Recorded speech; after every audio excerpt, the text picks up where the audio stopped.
I think the best way to get kids reading, absolutely the best way, is to get books in their hands that they're going to love. I think that doesn't always happen in the schools.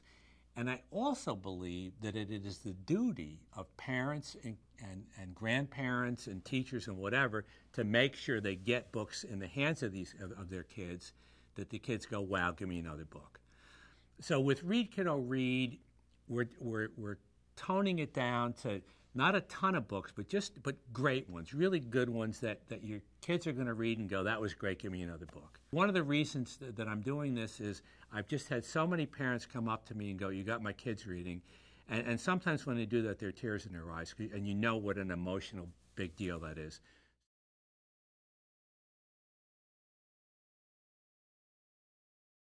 We're recommending all kinds of books, from illustrated for smaller kids to transitional books as they go into, books that are a little bit more complicated, to page turners like Maximum Ride and my books, that Harry Potter, books that really keep the kids turning the pages, to more serious books that we think are really, really worth the effort. All different styles. I love different kinds of books. We have nonfiction, fiction, complex, simple. But the main thing is we've tried to put nothing on here but books that are really going to turn kids on.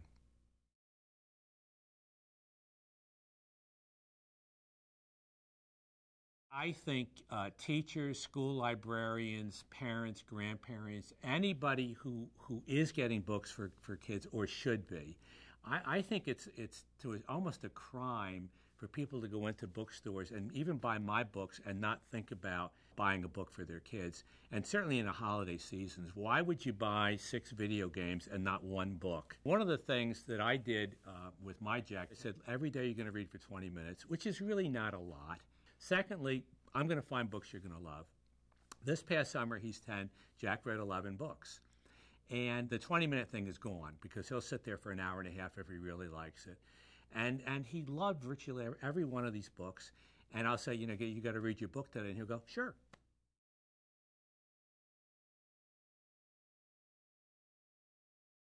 I think part of the reason is it isn't a habit. I think secondly, if you think about reading, it starts out and it's a chore. You've got to learn how to read. This is not a fun thing. It's not easy. Then the things that you're given to read are not terribly interesting. And kids they're not dumb even when they're little. They're smart. They want to be stimulated, and a lot of the stuff isn't very stimulating. Then, unfortunately, in a lot of cases, it goes from there to kinds of books that kids can't really identify with. So too much of their experiences are negative. I mean, I always thought it would be a good idea to teach movies in schools too. But if they started in schools with Ingmar Bergman movies, everybody would go out and go, I hate movies, because that initial experience wasn't a good one.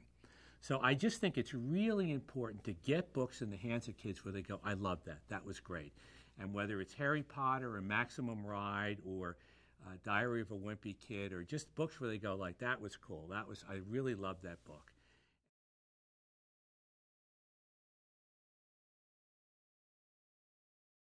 I did not turn on to reading early. I was a good student all through high school, but I think they just gave us the wrong kinds of books. I still don't like Silas Marner. I turned on a little later, but once I did, it has become one of the great joys of my life. And I urge you to do that with your kids. Get them involved, get them books that they're going to love, because there's hardly a better gift you could give your child than something that's going to be a joy for their entire life.